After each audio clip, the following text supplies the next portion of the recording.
So today we're going to look at our little collection of beautiful Christmas cards and New Year's cards. These are all Victorian or early Edwardian era cards. And I think the first thing you might notice about them that the imagery is really not what we would associate today with a Christmas card. So we would be expecting to see snowmen, snow scenes, robins, all that kind of thing. But the early cards really, they're often flowers. So the language of flowers was very important to Victorians. And as in this one here, violets are used. This is a little Christmas card from around 1890. And the violets were very important to Victorians and they symbolised friendship and fidelity. And so they were very often used on Christmas cards. And on this one here we see, this one is actually from 1905.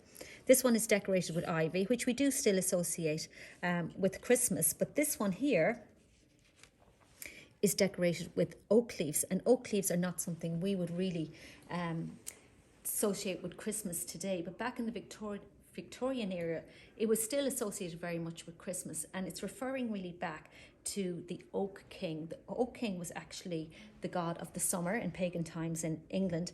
And then the Oak King every winter would be defeated by the Holly King and the Ivy Queen. So the holly and the ivy came to have dominance really in Christmas imagery as we move forward. And this one here again is a lovely little Christmas card from the 1800s, pretty little girl on it. And again, you see the violets again. And so really it's unusual to our taste that they're not showing robins and those kind of things that we would associate with Christmas today. We also have some New Year's cards here. And this New Year card, they obviously hadn't really decided what the symbolism for New Year was going to be. It's very vague. It's a vase and a bowl. And today we would expect maybe to see something like champagne glasses and fireworks and things like that.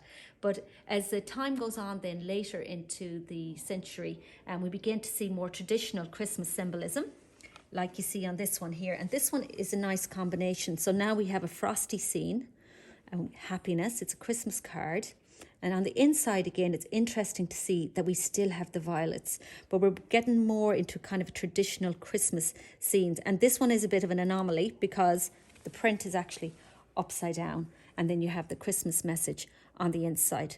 So the Christmas cards became really mass produced from the mid 1800s, and that coincided with the introduction of the 1 penny and later the 2 penny stamp in England. And also this was the height of the Industrial Revolution, and the development of industry in England meant that things like Christmas cards and beautifully printed Christmas boxes, like for boxes of chocolates and tins of biscuits, the technology to print those was becoming more widespread and cheaper, and goods could be mass produced. And the railway in England as well was making the transportation of these goods out to all the distribution towns much cheaper. And all of these goods that we take for granted today were becoming widespread and becoming available to a mass market.